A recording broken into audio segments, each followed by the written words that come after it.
තමයි 18 වෙනි ගාන. ලේසි පහත සමචතුරස්‍රය තුල තිබෙන මුළු සමචතුරස්‍ර ගාන කීයද කියලා අහනවා. ඔන්න මම තව ටිකක් ඕන විශාල කරන්නම් ඔයාලට. පැහැදිලිනේ නේද? right. එතකොට පුතේ මේකේ සමචතුරස්‍ර ගාන හොයන්න කියලා කියන එක හරි සංකීර්ණයි. මොකද ගොඩාක් තියෙන නිසා. නේද? ගොඩාක් තියෙන නිසා. ඒකෝට අපිට සාමාන්‍ය මුලින්ම පේන්නේ මේ කුඩා සමචතුරස්‍ර ටිකනේ. පැහැදිලිව වෙන් කරලා තියෙන රේඛා මත වෙන වෙන ඒවා අපිට නිවැරදිවම පේනවා මේ. 1යි 2යි නේද පුතේ 3යි නේද ඔම 4යි 5යි කියලා එතකොට ඔන්න උඩම පේළිය අපිට පහක් පේනවා නේද පහක් පේනවා තීරු වලට ගත්තොත් එහෙම පහලට තීරු විදියට ගත්තොත් පුතේ ඒත් පහක් පේනවනේ පහක් පේනවා එතකොට මෙහෙම 5යි කියලා අපි ගත්තොත් 25ක් අපිට මුලින්ම පේනවා 25ක් මුලින්ම පේනවා ඒක පුතාලා දුවලා දැන් හොඳටම දන්නවා මේ 25 පේන්නේ කොහොමද කියන එක දන්නවා right අපිට මේ 25ට අමතරව එහෙමනම් ඕන දැන් පේනවා මේ කුඩා සමචතුරස්‍ර හතරකින් සමන්විත තව සමචතුරස්‍රයක් පේනවා. ඒක අරුවක් නැහැ. නේ? එවනම් ඕන ඊළඟටත් අපිට ඊළඟ පියවරේදීත් ඔන්න කුඩා සමචතුරස්‍ර හතරකින් සමන්විත තව සමචතුරස්‍රයක් පේනවා. right? ඒතකොට මේ විදිහට ගියොත් එහෙම කුඩා සමචතුරස්‍ර හතර බැගින් වූ සමචතුරස්‍රය ඔන්න ආගම අපිට ගොඩක් පේන්න ගන්නවා.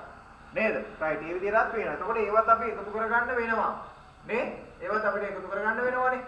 right ඊට පස්සේ ඔන්න පුතේ අපිට තුන ගානේ ගත්තොත් දිග පළල 3න් සමන්විත කුඩා සමචතුරස්‍ර වලින් ගත්තොත් ඒ කියන්නේ කුඩා සමචතුරස්‍ර 9 ගානේ අරගෙන ඒත් අපිට සමචතුරස්‍ර හදා ගන්න පුළුවන් මේක ඇතුලේ. දැන් මේක මෙහෙම කරනවා කියලා කියන්නේ පුතේ හරි සංකීර්ණ වැඩක් නේ. නේද? සමචතුරස්‍ර ගොඩක් මෙහෙම ගණන් කරගන්න හරි අමාරුයි. මෙහෙම ගණන් කරගන්න අපිට හරි අමාරුයි නේ. ඒ නිසා එනවා අපිට ලේසිම විදිය තමයි නේද? අපි ලේසිම විදිහක් අනුගමනය කරනවා මේක සඳහා. එහෙනම් අපිට පුළුවන් පුතේ මොකක්ද කරගන්න? මේ තියෙන අවසාන තීරුව නම් කරගන්න අපි මෙහෙම. නේද පුතේ? මේ විදිහට අපිට නම් කරගන්න පුළුවන්. right? බලමු. පළවෙනි, දෙවෙනි, තුන්වෙනි, හතරවෙනි, පස්වෙනි තීරුව විදිහට ඔන්න අපි නම් කරගත්තානේ. නේද? අපිට පුළුවන් නේම පාලයාට අවසාන තීරුව 1 2 3 4 5 කියලා නම් කරා. ඒ කියන්නේ පේලි පහක් නම් කරගෙන තියනවා කියන එකනේ. යොදලා තියෙන්නේ හැබැයි අවසාන තීරුවේ පහලට. නේ? එහෙම නැත්නම් අපි තවත් විදියකට කියනවා මේ අවසානයේදී තියෙන සමචතුරස්‍ර ටික නම් කරගත්තා. කොහොම කිව්වත් එකම දේ තමයි වෙන්නේ. තේනාද? එහෙම නම් කරගෙන පුතේ එම සංඛ්‍යාවෙන්ම අපි ගුණ කරනවා මේ. 1 1ෙන් ගුණ කරනවා, 2 2ෙන් ගුණ කරනවා, 3 3ෙන් ගුණ කරනවා, 4 4ෙන් ගුණ කරනවා, 5 5ෙන් ගුණ කරනවා. එහෙම කරන්න පුළුවන් අපිට නේ. දැන් එහෙනම් අපි ඒ ගුණ කරගත්තා වූ මොනවද පිළිතුරු ටික ලියා ගන්නවා මෙහෙම මේ 1යි මෙතන 4යි 3 වාරයක් 3 9යි 4 වාරයක් 4 16යි 5 වාරයක් 5 25යි කියලා වුණ අපි ලියාගත්තා නේ. මේව ලියා ගන්න පුළුවන්. දැන් එහෙනම් මොකද කරන්නේ? මම මේ රතු පාටින් ලියලා තියෙන ගුණ කිරීම මත ලබාගත්තා වූ පිළිතුරු ටික මොකද කරන්නේ පුතේ? අපි දැන් එකතු කරනවා මේ විදිය පහලට. මේව අපිට එකතු කරගන්න පුළුවන්. right? ඒතකොට අපි දන්නවා 4යි 1යි 5යි 9යි 14යි 6යි 20යි 5යි 25යි එහෙනම් අපි 5 දා ගන්නවා. 5 දා ගන්නවනේ.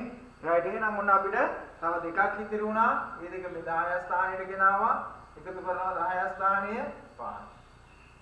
එහෙනම් පුතේ අපිට පිළිතුර එනවා හරියටම කීයද 55 කියන පිළිතුර එනවා. එහෙනම් ඔයාලට මේවැනි සමචතුරාශ්‍රයක කොටස් කොයිතරම් දුන්නත් එහෙනම් අපිට පුළුවන් අගතිරුව මේ විදිහට නම් කරගෙන 1 2 3 4 5 6 7 8 නම් ඒ හරි දක්වා කමන්නේ අපි නම් කරගෙන එම නම් කරගත්තා වූ සංඛ්‍යාවෙන් ගුණ කරලා ලැබෙන පිළිතුරු ටික එකතු කරපුවාම අපිට අවසාන එනවා සමස්ත සමචතුරාශ්‍ර ගාන කීයද කියලා. එහෙනම් දුවලා පුතාලා මේක පැහැදිලිව සටහන් කරගන්න. මෙවැනි එකක් ආවොත් මේ ක්‍රමයට ඔයාලා හදන්න උත්සාහ කරන්න. ඔයාලගේ උත්තරය අනිවාර්යයෙන්ම හරියනවා. නිසා පැහැදිලිව ලියා ගන්න.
හරි නේද? මම හිතනවා කාලය ඇති කියලා ඔයාලා එක සටහන් කරගන්නත් ඇති.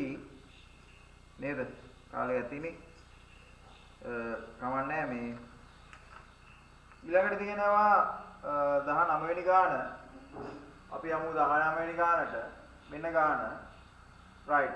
19 වෙනි ගානේ තියෙන්නේ පාත ඍජු කෝණාශ්‍රය තුල ඇති මුළු සමචතුරස්‍ර ගාන කීයද? දැන් ඒ වෙලේ අපිට දුන්නේ සමචතුරස්‍රයක් ඇතුළත තියෙන කුඩා සමචතුරස්‍ර ගාන සෙවීම තමයි අපි ඒ වෙලේ කරේ. ඒකට ගැටලුවක් වුණ නැහැ. ඒක කියලා දුන්නා කොහොමද කරන්න කියලා. දැන් අපිට තියෙන්නේ ඍජු කෝණාශ්‍රයක් තුල තියෙන සමචතුරස්‍ර ගාන හොයන්න කියලා කියනවා. දැන් මේ වෙනකොට ප්‍රශ්නාංක 19 කියලා දාලා ළමයි chat කරනවා. උත්තර දානවා. බොහොම හොඳයි. එහෙම තමයි වෙන්න ඕනේ නේ. උත්සාහ කරන්න ඕනේ. නිකන් ඉන්න එපා. නිකන් අර මේ ඉන්නවට ඉන්නවදලා වැඩක් නැහැ නේ ක්ලාස් එකේ නේ. වැඩේ හරියට කරනවා නම් ක්ලාස් එකේ ඉන්න නැත්තම් පුතේ අයින් වුණත් ප්‍රශ්නයක් නැහැ නේ. හරියට කරන කෙනා ක්ලාස් එකේ හරියට ඉඳලා වැඩේ කරගන්නවා. ඒ නිසා පුතේ හරියට ඉඳලා කරගන්න. නැත්තම් අපරාධයි. හරිද? හරියට කරගන්න. දැන් එතකොට සමහරව chat කරලා තියෙනවා පිළිතුරු. ගොඩාක් ඒවා නිවැරදි පිළිතුරුත් තියෙනවා, වැරදි පිළිතුරුත් තියෙනවා. කමන්නේ. ඒක කිසි ගැටලුවක් නැහැ. නේද? උත්සාහ කිරීම තමයි වැදගත් වෙන්නේ. නිසා උත්සාහ කරන්න මේකේ අපි කොහොමද සමචතුරස්‍ර ගාන හොයන්නේ කියලා. right එතකොට පුතාලා කරන එක දෙයක් තමයි මේකේ සමචතුරස්‍ර ගාන හොයන්න කියලා කිව්වාම ගොඩාක් වෙලාවට පුතාලාට පේන්නේ නේද පුතේ? right බලමු මෙහෙම. දැන් ඔයාලා හොයනවා මේ ටික හොයනවා. මේ මෙතන එකක් තියෙනවා. මෙතන තව එකයි දෙකයි. මෙතන එකයි තුනයි. ටිකේ මේ විදිහට ඔයාලා මොකද කරන්නේ? right මේ පැත්තට 6ක් තියෙනවා කියලා ගණන් කරගන්නවා. හරිනේ. 6ක් තියෙනවා තමයි. මේ පැත්තට ඔයාලා මොකද කරන්නේ? 1යි 2යි 3යි 4යි කියලා ඕම ගණන් කරගෙන ඇති. නේද පුතේ? එතකොට මේ පැත්තට 4යි 4යි කියලා එතකොට 6 4න් ගුණ කරලා අපිට 24යි කියලා හොයාගන්න පුළුවන්. ඒ 24යි කියලා එහෙනම් අපි හොයාගන්නේ පුතේ මේකේ තියෙන කුඩා සමචතුරස්‍ර ගාන විතරයි. කුඩා සමචතුරස්‍ර ගාන විතරයි අපිට 24 කියලා එන්නේ. හැබැයි අපි දන්නවා මේ රූප සටහනේ මීට වඩා අපිට සමචතුරස්‍ර පේනනවා. මේ තියෙන්නේ ඒ ටික. පොඩ බලමු අපි මෙහෙම. මේ බලන්න පුතේ. right. දැන් අපි කුඩා සමචතුරස්‍ර 4 බැගින් ගත්ත මේ වගේ සමචතුරස්‍රයක් අපිට ඕන දැන් තියෙනවා. දැන් තියෙනවානේ. right. එහෙමනම් ඔන්න තවත් තැනකින් අපිට පේනවා මේ කුඩා සමචතුරස්‍ර 4ක් සහිත සමචතුරස්‍රය. දැන් මෙහෙම ඇදගෙන ගියොත් පුතේ මේකේ අපිට කුඩා සමචතුරස්‍ර 4ක් සහිත සමචතුරස්‍ර ගොඩක් පේන්න ගන්නවානේ. right. එහෙනම් අපි එහෙම ගණන් කරගෙන ගියොත් ඔන්න අපිට ඒත් සංඛ්‍යාංකයක් එනවා කීයද කියලා එනවා. එතකොට අපි අර 24ට එනනම් ඒ අගයත් ඔන්න එකතු කරන්න වෙනවා. නේද පුතේ? එකතු කරන්න වෙනවා. සමහර විට අපිට මේ විදිහට ගියොත් එහෙම 15ක් විතර පේන්න පුළුවන්. නේද? මේ 15ක් විතර පේන්න පුළුවන්නේ. right. එතකොට අපිට එන 24ට මේ 15ත් අපි එකතු කරගන්න ඕනේ. right. එහෙම නැතුව ඔන්න අපිට තවත් විදිහකට ගත්තොත් පුතේ එහෙම හරි පැහැදිලි. මේ බලන්න මේ විදිහට අපිට සමචතුරස්‍ර පේනවා. මම වෙන පාටකින් අඳින්නම් ඕන බලන්න. right. මේ බලන්න. ඔව් 9 ගානේ ගත්තත් සමචතුරස්‍ර පේනවා. මෙතන මේ බලන්න. මේ බලන්න මේ තව පේනවා. තවත් තියෙනවා මේ 9 ගානේ පේනවා. එතකොට එහෙම ගත්තත් සමචතුරස්‍ර තමයි අපිට පේන්නේ. දැන් ඕම සමචතුරස්‍ර ගණන් කරනවා කියලා කියන එක හරි සංකීර්ණ වැඩක් නේ. එහෙනම් අපිට සිද්ධ වෙනවා මේ සඳහාත් එහෙනම් අපිට කෙටි ක්‍රමයක් යොදාගන්න පුළුවන්කමක් තියෙනවා. නේද? අපි අර විදිහට ගණන් කරලා සමචතුරස්‍ර හොයාගන්න පුළුවන් කියන කාරණාව දැනගෙනත් ඉන්නවා. දැන් කෙටි ක්‍රමව දැනගෙන ඉඳලත් හරියන්නේ නැහනේ. අර විදිහට හොයාගන්න පුළුවන් කියන එක අපි දැනගෙන එහෙනම් අපි බලමු කොහොමද මේක ඉතා ලේසියෙන්ම පාසුවෙන්ම අපි සමචතුරස්‍ර ටික හොයන්නේ කියන එක චුට්ටක් බලන්න ඕනේ. right. එහෙනම් අපි මොකද කරන්නේ පුතේ? ඔන්න රූප සටහන ඔයාලා ගාව තියෙනවා. එහෙනම් රූප සටහනේ පුතේ ඔයාලට මෙහෙම වැඩක් කරගන්න වෙනවා. හොඳට අහගන්න පුතේ මේක කොහොමද කරන්න කියලා. right. එහෙනම් පුතේ ඔයාලට පුළුවන් මේ එක කොනක ඉඳලා මේ තීරු ටිකේ පේලියත් අපිට නම් කරගන්න පුළුවන්. අපි හිතමු මෙහෙම right. මේ අවසානම පේලියේ තියෙන ත්‍රිකෝණ ටික අපි නම් කරනවා. sorry මේ සමචතුරස්‍ර ටික නම් කරනවා 1යි 2යි 3යි 4යි 5යි 6යි කියලා නම් කරගන්නවා. තේරුණාද පුතාලට ඒක? ඒක තේරුම් ගන්න මුලින්ම මොනවද මම කරන්නේ? පහළම තියෙන පේලියේ සමචතුරස්‍ර ටික 1 2 3 4 5 6 කියලා නම් කරගත්තා. උන අපි ඒක කරගන්න. දැන් අපිට පුළුවන් එහෙමනම් හරිද පළවෙනි තීරුවේ තියෙන සමචතුරස්‍ර ටිකත් අපි නම් කරගන්නවා මේ විදිහට. කොහමද 1 2 3 4 කියලා එනම් අපි මොකද කරේ පුතේ?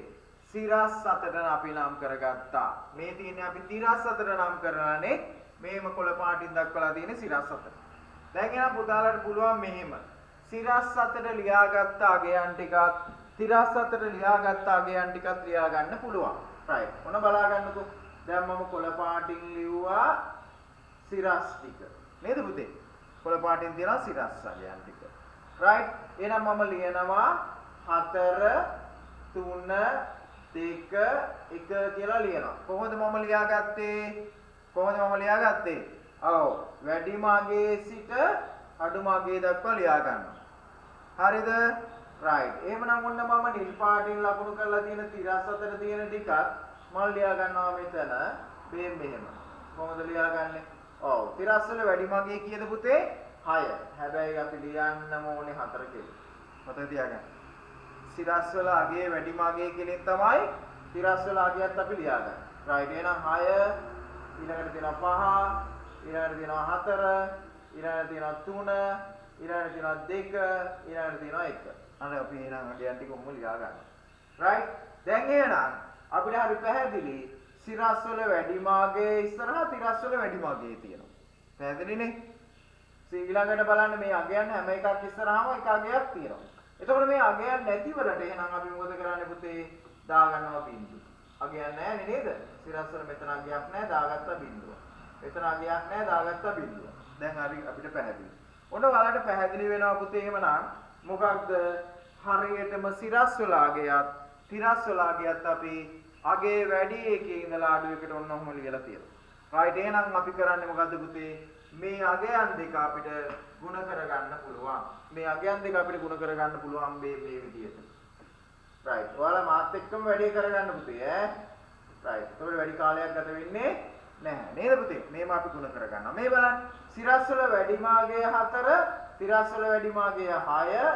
එහෙනම් අපි මේ දෙක ගුණ කරවුවා ඔන්න 24යි. දැන් පුතාලට පොඩි මතකයක් තියෙන්න ඕනේ. මම අර ඒ වෙලේ තනියම කුංචියව ගණන් කරනකොට ආව නේද 24. ආන් ඒ 24 තමයි දැන් ඇවිල්ලා තියෙන්නේ. එහෙමනම් ඔයාලට මතකය ඇති කුඩාම සමචතුරාස්‍ර 4 භාගයෙන් අරගෙන මම සමචතුරාස්‍ර ගණන් කරවුවා. මං කවලට 15ක් වගේ එන්නේ නැති කියලා. ආන් එහෙමනම් 3 ගුණ කිරීම 5 කියලා කියන පුතේ 15ක් ඇවිල්ලා තියෙනවා. right. එහෙමනම් ඔන්න බලන්න පුතේ 2 ගුණ කිරීම 4 කියලා කියන්නේ පුතේ 8යි. 1 ගුණ කිරීම 3 කියලා කියන්නේ පුතේ 3යි. එහෙනම් බිංදුව ඕනෑම අගයකින් ගුණ කරොත් අපි දන්නවනේ බිංදුවයි කියලා. නේද පුතේ? එහෙනම් ඔන්න එතන අගය දැන් බිංදුවයි. එහෙනම් බිංදුව එකෙන් ගුණ කරත් අපි දන්නවා බිංදුවයි. එහෙනම් ඔන්න දැන් පුළුවන් පුතාලට මේ ගුණ කිරීමෙන් ලබාගත්තු අගයන් ටික එකතු කරගන්න පුළුවන්. දැන් එතකොට අපිට ලේසියෙන්ම සමචතුරස්‍ර ගන්න එනවා. right. අපි එකතු කරන් බලන්න 4යි 5යි 9යි 9යි 8යි 17යි 17යි 3යි 20න් බිංදුව දැම්මා. දෙකක් ඉතිරි මෙතෙන්න ගත්ත 10 ස්ථානෙට. ඒ දෙකයි 15න් තියෙන 2යි 4යි 1යි 5යි. එහෙනම් පුතේ අපිට මේක එනවා සමචතුරස්‍ර 50ක් එනවා. දැන් උන්නා හොයපු හැටි හරිම පැහැදිලි. හරිද? ඔයාලා පැහැදිලිව පුතේ සටහන් කරගන්න. හොයපු විදිය වුණ ඔයාලට පුළුවන් නැවත YouTube එකේ තියෙන වීඩියෝ එක නැවත බලන්න පුළුවන්, තේරුම් ගන්න පුළුවන්. එසා පුතේ පුංචි කාලයක් දෙනවා මම ඔයාලට මේක ලියා ගන්න පුළුවන් පැහැදිලිව. හරිද? ඔව්. පැහැදිලි වුණේ එහෙම නැත්නම් නැවත chat එකට දාන්න මම නැවත හරි කියලා දෙනවා. right. එසා පුතේ සටහන් කරගන්න පැහැදිලිව.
right. අපි ඊළඟ ගානට යමු පුතේ. මම හිතන අර හරියට ලියා ගන්න නැති ඔයාලා.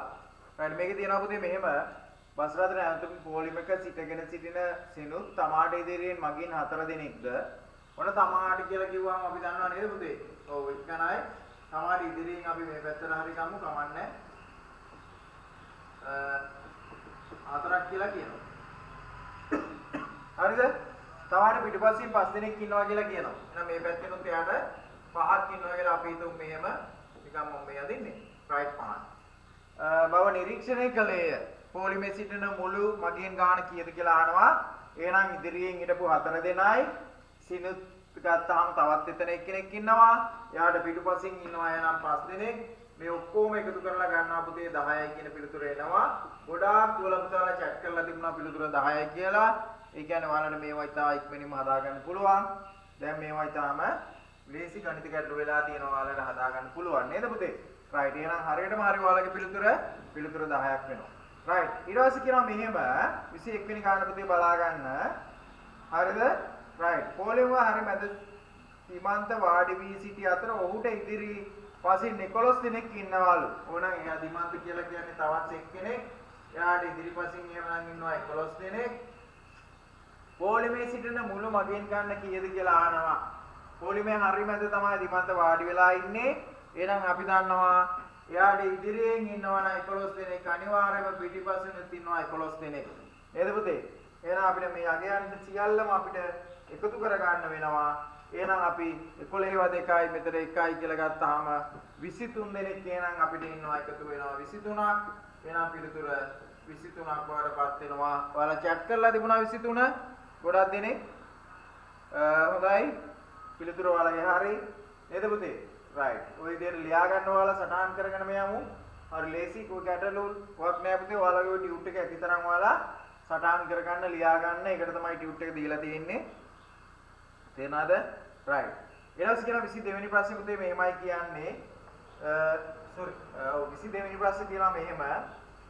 19 දෙනෙකුගෙන් සමන්විත පොලිමක හරි මැද කමල් සිටිලු. පොලිමේ ඉන්නේ 19යි. නේද පුතේ? 19 දෙනෙක් ඉන්නවා කියනවා පොලිමේ. 19ක් පොලිමේ ඉන්නවා කියලා කියනවා. නේද පුතේ? ඒකේ හරි මැදලු කමල් ඉන්නේ. ඒතකොට කමල් ස්ථානය පිටුපසින් විමල් සිටිනවලු. විමල් සිටින්නේ පොලිමේ මුල සිට බැලුව විට කී වෙනියටද කියලා අපෙන් අහනවා. නේද පුතේ? right එහෙනම් ඔන්න 19ක් ඉන්නවා කියලා කියන්නේ පුතේ එහෙනම් අපි දන්නවා. නේද පුතේ? ඔව්. එක පැත්තකින් 9ක් ඉන්නවා. හරිද? ඒකේ මැද කමල් ඉන්නවා එහෙනම් මෙන්න කමල් ඉන්නවා. ඊට පස්සේ එයාට පිටුපසින් සහ ඉදිරියනොත් එහෙනම් ඔන්න 9 දෙනෙක් ඉන්නවා. ඔබ තමයි කමල් උතන ඉන්නේ. right ඊට පස්සේ කියනවා විමල් සිටින්නේ පොලිමේ මුල සිට බැලුව විට කමල්ගේ ස්ථානය පිටුපසින් කවුද ඉන්නේ? පිටුපසින් කවුද ඉන්නේ පුතේ? ඔව් පිටුපසින් ඉන්නවා විමල් ඉන්නවා නේද? එහෙනම් ඔව් විමල් ඉන්නවා පිටුපසින්. හරිද? right ඊට පස්සේ අපි අහනවා විමල් සිටින්නේ පොලිමේ මුල සිට බැලුව විට කී වෙනියාටද කියලා අපෙන් අහනවා. නේද පුතේ? ඔව් පිටුපසින් විමල් සිටි පොලිමේ මුල සිට බැලුව විට එහෙනම් පුතේ එහෙනම් මෙයා 9 කමල් 10ට හිටියා. එහෙනම් 11 වෙනියට තමයි ඉන්නේ. විමල් ඉන්නේ 11 වෙනියට නේද? ඉදිරියේ සිට බලවුවාට පස්සේ නේද පුතේ? මෙයා 10 වෙනියට ඉන්නවානේ. එහෙනම් මේ පැත්තේ ඉදිරිය නම් හොඳට මතක තියාගන්න පුතේ. මේ පැත්තේ ඉදිරිය නම් ඉදිරියේ සිට බලන්නේ අපි නේද? ඔව් පොලිමේ මුල සිට බලුව විට පොලිමේ ඉදිරියේ ඉඳලා මුල ඉඳලා බලනකොට එහෙනම් එයා ඉන්නේ 11 වෙනියට තමයි ඉන්නේ නේද පුතේ? ඔව් විමල් ඉන්නේ 11 වෙනියට. ඒක පැහැදිලි. හරිනේ? ඔයාලා උත්තර chat කරලා තියෙනවා ගොඩක් දෙනෙක්. ඔයාලගේ පිළිතුර හරි. right අපි යමු ඊළඟට 23 වෙනි ප්‍රශ්නෙට. 23 වෙනි ප්‍රශ්නෙට අපි යමු. 23 වෙනි ප්‍රශ්නේ කියනවා මෙහෙම පොලිමක සිටින පවන් තමා සිටින්නේ පොලිමේ මැද බවත් එක් පසක සිට බැලුව විට 8 වෙනියා බවත් නිරීක්ෂණය කළේය. හරිද? මේ පොලිමේ සිටින පුද්ගලයන් ගාන කීයද කියලා අහනවා. එතකොට එයා තේරුම් ගන්නවා පොලිමේ එයා හරියටම මැද ඉන්න බව. හරිද? මැද ඉන්නේ ඒ ඉන්නේ කී වෙනියටද පුතේ? 8 වෙනියට කියලාත් කියනවා. එහෙනම් නිරීක්ෂණය කළාලු පොලිමේ සිටින පුද්ගලයන් ගාන අපෙන් කීයද කියලා අහනවා නේද පුතේ? ඔව්. එතකොට අපිට හරි පැහැදිලි. එහෙනම් මැද ඉන්නවා කියලා කියන්නේ 8 වෙනියට. මැද ඉන්නේ 8 වෙනියට නේ. නේද පුතේ? එහෙනම් එයාට මේ පැත්තෙන් 7යි මේ පැත්තෙන් 7යි කියලා ඉන්නවා. එහෙනම් 7යි ඉදිරියෙන් 7යි පිටපසින් 7යි මැද ඉන්න පවණුත් ගත්තාම එහෙනම් 15 දෙනෙක් කියලා අපිට පොලිමේ ඉන්න ගණන 15 දෙනෙක් කියලා එනවා. ඔයාලා chat කරලා තියෙනවා. හරියටම හරි ඔයාලගේ පිළිතුර. right. එහෙනම් අපි යමු 24 වෙනි ගානට පුතේ. මෙන්න තියෙනවා 24 වෙනි ගාන. චුට්ටක් බලන්න මේක කොහොමද අපි හදන්නේ කියලා. මම මේ ආශ්‍රිතව ගණිත ගැටලු කීපයක්ම හදනවා ඔයාලට. සා ප්‍රශ්නයක් කරගන්න එපා. මේක තේරුම් ගන්න මුලින්ම තියෙන විදිය. right. පාද රූපයේ දැක්වෙන ලී කුට්ටියේ සියලුම මතු පිට පෘෂ්ඨවල වර්ණ ආලේප කරනු ලැබේ. ඉන්පසු මෙම එරිදෙගේ කපා කුඩා ලී කුට්ටි වලට වෙන් කරනවලු. වර්ණ ආලේප නොකළ ලී කුට්ටි ගණන කීයද කියලා අපෙන් අහනවා. දැන් එන අපි හැම අවස්ථාවකදීම දන්නවා පුතේ වර්ණ ආලේප නොකළ කියනකොට ඒක අපිට වැදගත් වෙනවා. නේද? මේ වචනේ අපිට වැදගත් වෙනවා. එහෙනම් වර්ණ ආලේප නොකරපුවා තියෙන පුතේ මේ හැම අවස්ථාවකදීම පුතේ මේ ලී කුට්ටියේ මැද තමයි තියෙන්නේ. දැන් ඒතර මම ක්ලාස් වල තියෙම නම් අනිවාර්යයෙන්ම අර සැබෑ ලී කුට්ටි කෙනල්ලා වලට පෙන්නනවා. වෙන්නලා තමයි කරන්නේ. හැබැයි දැන් අපි දන්නවා මේකේ මැද තමයි තියෙන්නේ එවනම් වර්ණ ආලේප කරපු නැති ඒවා. රයිට් එහෙනම් අපිට තේරුම් ගන්න පුළුවන් මේ මෙතනින් පහළ නේද පුතේ මේ මැද තියෙන මේ දෙකට පහළින් තමයි තියෙන්නේ. එහෙනම් මේ මැද තියෙන පේලියේ ඇතුළත වෙන්න තමයි මේ දෙක තියෙන්නේ. හැබැයි මේක හොයාගන්න අපිට ලේසි ක්‍රමයක් තියෙනවා. පුතේ ඒක හරි වැදගත්. ලියා ගන්න පුතේ මේ ක්‍රමය දිග පැත්තට පුතේ අපි ගන්නවා තියෙනවා 4ක්. එහෙනම් මොන දිග පැත්තෙන් අපි 2ක් අඩු කරනවා උත්තරේ 2යි කියලා එනවා. රයිට්. එහෙනම් අපි පළල පැත්ත ගන්නවා. හරිද? පළල පැත්තට අපි දන්නවා පුතේ 3ක් තියෙනවා. තුනෙනුත් අපි මුළු දෙකේ 2 අඩු කරනවා පුතේ. එතකොට අපිට 1ක් කියලා එනවා. එහෙනම් උස පැත්ත අපි ගන්නවා මේ ක්‍රමේ ලියා ගන්න පුතේ. උස පැත්ත අපි ගන්නවා. උස පැත්තටත් තියෙනවා 3ක්. හැබැයි අපි දෙපැත්තෙන් 2ක් අඩු කරනවා අපිට 1ක් කියලා එනවා. ඕනෑම මේ වගේ දෙන විශාල ගණකයක අපිට තීන්දුව නොගෑවුණු කොටස හොයාගන්න ලේසිම ක්‍රමය තමයි පුතේ ඒක. රයිට්. එහෙමනම් අපි මේ ආපු පිළිතුරු දුන, ඒ කියන්නේ දිග පැත්තෙන් 4න් 2ක් අඩු කරලා ආපු 2ක් හොඳට මතක තියාගන්න. පළල පැත්තෙන් 3ක් තිබ්බා. ඒ තුනෙන් 2ක් අඩු කරලා ගත්ත උත්තරේ 1ක්. ඒ වගේම උස පැත්තේ 3ක් තිබුණා. ඒ තුනෙන් අපි 2ක් අඩු කරලා ගත්ත 1ක්. කියන මේ සංඛ්‍යාංක ටික අපි ගුණ කරන්න ඕන. දෙවාරයක් 1 කියන්නේ 2යි. ආයම දෙවාරයක් 1 කියලා කියන්නේ 2යි. එහෙනම් අපිට ලේසියෙන්ම 2 කියන උත්තරේ ගන්න පුළුවන්. එතකොට මම ඊළඟ පියවරේදී ඔයාලට විශාල ගණක සහිත ටියුට් නිබන්ධනයක් කරනවා. ඒකේ තියෙනවා ඒ රූප ටික. එතකොට මම මේ ක්‍රමය අනුගමනය කරලා ඔයාලට හොයාගන්න කියලා දෙනවා. ඔව්. එතකොට ඒකේ තියෙනවා පුතේ ඔයාලට මුළු වල තුන් පැත්තක තීන්ත ගෑවුණු ඒවා, දෙපැත්තක ගෑවුණු ඒවා නේද පුතේ? ඒ වගේ එක පැත්තක ගෑවුණු ඒවා මේ ඔක්කොම හොයාගන්න පුළුවන්. ලේසිම කෙටිම ක්‍රමය මම ඔයාලට කියලා දෙනවා.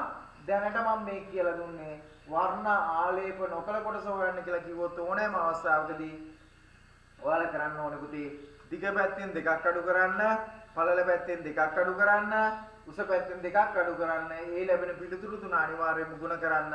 එතකොට ඔයාලට උත්තරේ එනවා. සමහර අවස්ථාවලදී පුතේ ඔයාලට විශාල ගණකයක් ලැබෙන අවස්ථා තියෙනවා නේද පුතේ? විශාල ගණකයක් ලැබෙන අවස්ථා තියෙනවා. එහෙම ගණිත ගැටලු මම ඉදිරියේදී ඔයාලට කරනවා. ඒ නිසා පුතේ දිගටම ක්ලාස් එකත් එක්ක රැඳීම කියන ඉල්ලීමත් මම ඔයාලට කරනවා. රයිට්. එහෙමනම් අපිට ඊළඟට තියෙන පුතේ මේක සටහන් කරගන්න මම පුංචි වෙලාවක් දෙන්නම් ඔයාලට. සටහන් කරගන්න පුංචි වෙලාවක් දෙන්නම්. ඊට පස්සේ අපි ඉතිරි ගන්න ටිකක් සාකච්ඡා කරමු.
හරි. හොඳයි පුතේ අපි ඊළඟට යමු 25 වෙනි ප්‍රශ්නෙට. ඔයාලගේ රූප සටහන තියෙනවා පැහැදිලි. කිසි ගැටලුවක් නැහැ. පහත් සඳහන් රූප සටහන ඇසුරින් අංක 1 සිට 4 දක්වා ප්‍රශ්න වලට පිළිතුරු සපයන්න කියලා මේ රූප සටහන දීලා තියෙනවා. එතකොට මෙම ඇටෝමේ ඇති මුළු ගඩොල් කැට ගණන කොහොමද කියලා අපෙන් ආන්නේ. එහෙනම් ඔයාලට පැහැදිලි මේ ගඩොල් කැට අහුරලා තියෙන පුතේ කොටස් දෙකකට. එහෙනම් අපිට සිද්ධ වෙනවා පහලින් තියෙන කොටසේ ගඩොල් කැට ගණන් කරගෙන උඩ තියෙන කොටසත් ගණන් කරගෙන අපිට එකතු කරගත්තත් නිවැරදි පිළිතුර ගන්න පුළුවන්. එහෙනම් පුතේ අපි දන්නවා දිග සහ පළල ගුණ කිරීම මත සම්පූර්ණ ගණන අපිට ගන්න පුළුවන් නේද? එතකොට උසත් අපි ගන්න ඕනේ නේද? එතකොට අපිට පැහැදිලි මේකේ තියෙනවා 1 2 3 4 කියලා අපිට ගඩොල් කැට 4ක් එනවා. පළල පැත්තට පුතේ එනවා 1 2 3 කියලා ගඩොල් කැට 3ක්. උස පැත්තට එනවා ගඩොල් කැට 2ක්. නේද පුතේ? පේලි දෙකක සම තට්ටු දෙකකට තියෙනවා. මේ පහළ කොටස මම මේ කියන්නේ. රයිට් එහෙනම් අපි මේ ටික ගුණ කරගන්න පුළුවන් අපිට නේද? ගුණ කරගන්න පුළුවන්. රයිට් එහෙනම් 4යි 3යි කියන්නේ 4 3ෙන් ගුණ කරනවා 12යි. 12 2කින් ගුණ කරනවා එහෙනම් 24යි කියලා ඔන්න පහළ තට්ටුවේ අපිට ගඩොල් කැට ගන්න එනවා. රයිට් එහෙනම් අපිට හරි පැහැදිලි. උඩ තට්ටුවේ තියෙනවා ගඩොල් කැට 4ක් තියෙනවා. එහෙනම් 24ට අපි 4 එකතු කරනවා ගඩොල් කැට ගණන 28ක් කියලා එනවා. දැන් සමහර chat කරලා තියෙන්නේ.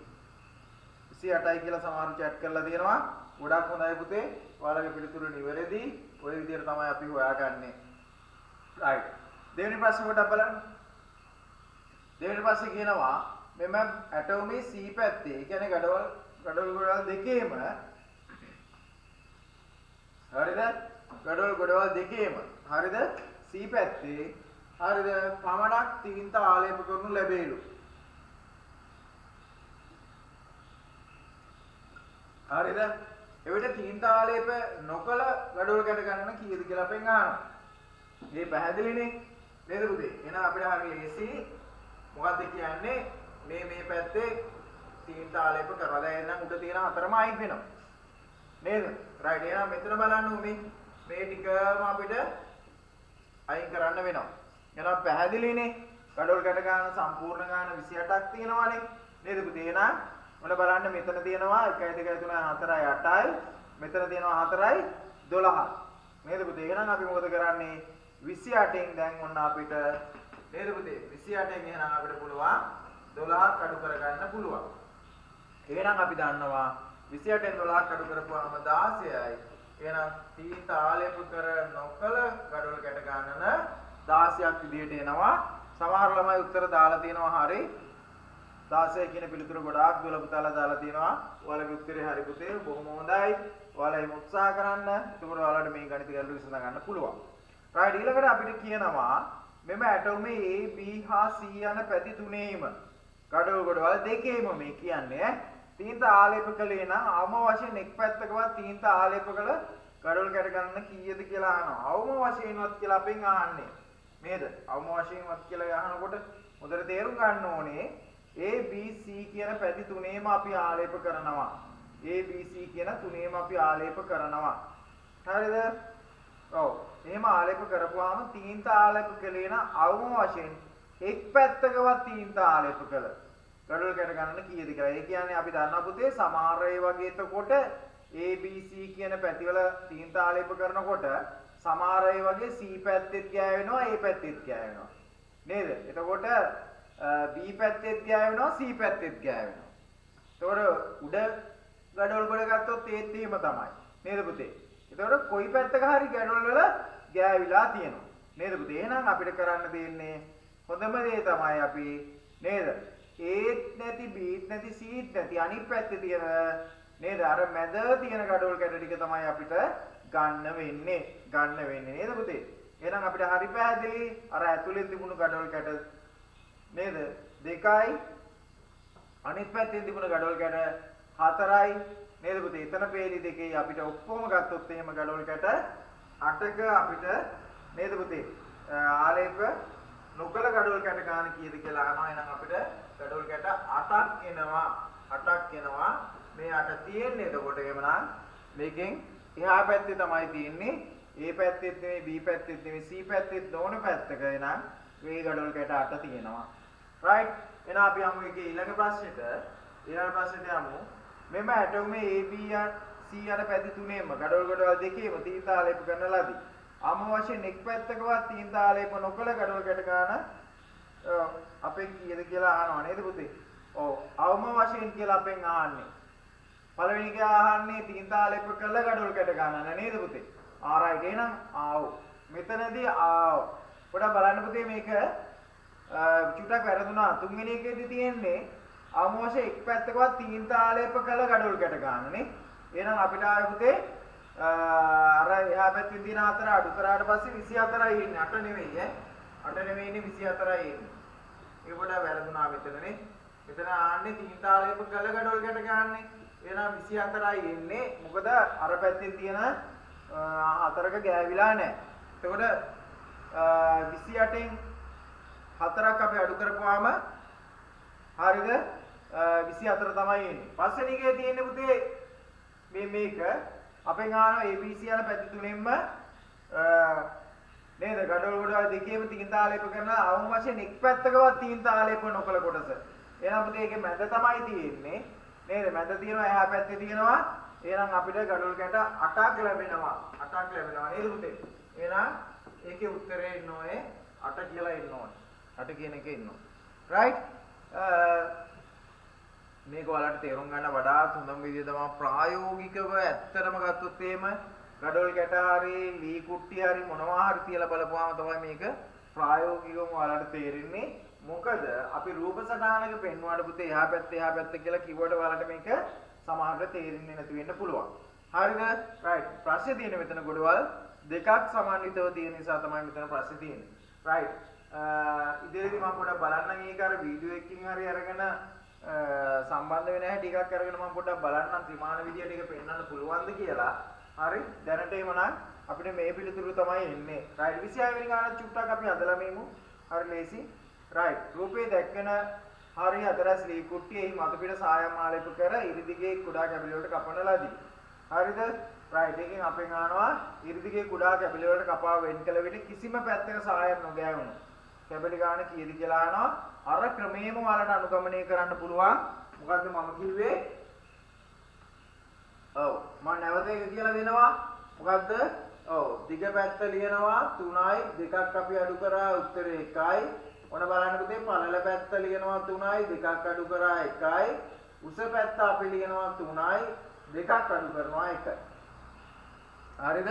එහෙමනම් අපිට පුළුවන් පුතේ මේ ආපු පිළිතුරු තුන 1 ගුණ කිරීම 1 ගුණ කිරීම 1 කියන අගයන් ටික ගුණ කරගන්න පුළුවන්. හරිද? එතකොට 1 ගුණ කිරීම 1 ගුණ කිරීම 1 කියලා කියන්නේ පුතේ අනිවාර්යයෙන්ම උත්තරේ ඉන්නේ 1යි.